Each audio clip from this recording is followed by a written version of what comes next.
পূর্ব বর্ধমান শহরের অধিষ্ঠাত্রী দেবী হলেন মা সর্বমঙ্গলা। তিনি কেবল বর্ধমানবাসীর কাছে নন, সারা বাংলার ধর্মপ্রাণ মানুষের কাছে অত্যন্ত জাগ্রত এক শক্তিপীঠ হিসেবে পরিচিত। মা সর্বমঙ্গলা সম্পর্কে কিছু বিশেষ তথ্য বর্ধমান রাজবংশের সাথে এই মন্দিরের ইতিহাস ওতপ্রোতভাবে জড়িয়ে আছে। লোককথা অনুযায়ী বর্ধমানের মহারাজ কীর্তিচাঁদ রায় 1710-1740 খ্রিস্টাব্দ এই মন্দিরটি নির্মাণ করিয়েছিলেন। কথিত আছে, দামোদর নদের তীরে চুনাপাথর উত্তোলনের সময় দেবীর এই কোষ্ঠীপাথরের মূর্তিটি উদ্ধার করা হয়। 2.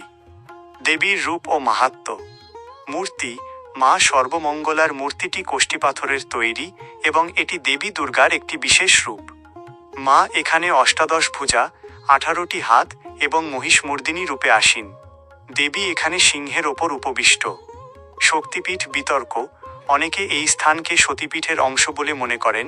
কথিত আছে এখানে সতীর হাতের কবজি পড়েছিল, তবে মতভেদে একে উপপীঠ বা সিদ্ধপীঠ হিসেবেই বেশি গণ্য করা হয়। 3. স্থাপত্যশৈলী। মন্দিরটি বাংলার ঐতিহ্যবাহী নবরত্ন স্থাপত্য রীতিতে তৈরি, অর্থাৎ মন্দিরের শিখরে 9টি চূড়া রয়েছে। মন্দিরের চত্বরটি বেশ বিশাল এবং মূল মন্দিরের পাশাপাশি এখানে মহাদেব, পঞ্চরত্ন মন্দির, টেরাকোটার কাজ এবং একটি বিশাল ভোগশালা রয়েছে। 4. পূজা ও উৎসব। নিত্য পূজা। প্রতিদিন নিয়ম করে মায়ের পূজা ও অন্নভোগ নিবেদন করা হয়। পহেলা বৈশাখ, বাংলা নববর্ষের দিন এখানে উপচে পড়া ভিড় থাকে। বর্ধমান ও আশেপাশের ব্যবসায়ীরা এই দিন মায়ের আশীর্বাদ নিয়ে হালখাতা শুরু করেন। দুর্গাপূজা ও নবরাত্রি। বছরের এই সময়টি মন্দিরে বিশেষ ধুমধাম করে পালিত হয়। সন্ধি পূজার সময় এখানে কামান দাগার প্রাচীন ঐতিহ্য এখনও টিকে আছে, যদিও এখন নিরাপত্তার কারণে প্রতীকীভাবে করা হয়। 5. সামাজিক গুরুত্ব। বর্ধমান শহরের কেন্দ্রস্থলে অবস্থিত এই মন্দিরটি সাম্প্রদায়িক সম্প্রীতি এবং ভক্তির এক মিলনস্থল। পর্যটক বা পুণ্যার্থী যিনি বর্ধমানে আসেন, মায়ের দর্শন ছাড়া তার সফর সম্পূর্ণ হয় না। বর্ধমানের অধিষ্ঠাত্রী দেবী সর্বমঙ্গলা মায়ের ভোগের একটি বিশেষ ঐতিহ্য ও মাহাত্ম্য রয়েছে। মা সর্বমঙ্গলাকে সাধারণত আমিষ এবং নিরামিষ উভয় প্রকার ভোগই নিবেদন করা হয়। বর্ধমানের রাজাদের আমল থেকেই এই রীতির প্রচলন। মায়ের ভোগের প্রধান বৈশিষ্ট্যগুলো: অন্নভোগ, গোবিন্দভোগ চালের অন্ন বা সাদা ভাত। খিচুড়ি ভোগ, বিশেষ উৎসব বা অনুষ্ঠানে ঘি এবং মশলাযুক্ত চাল ডালের খিচুড়ি দেওয়া হয়। মাছ। এই মন্দিরের অন্যতম বিশেষত্ব হল দেবীকে মাছ ভোগ দেওয়া।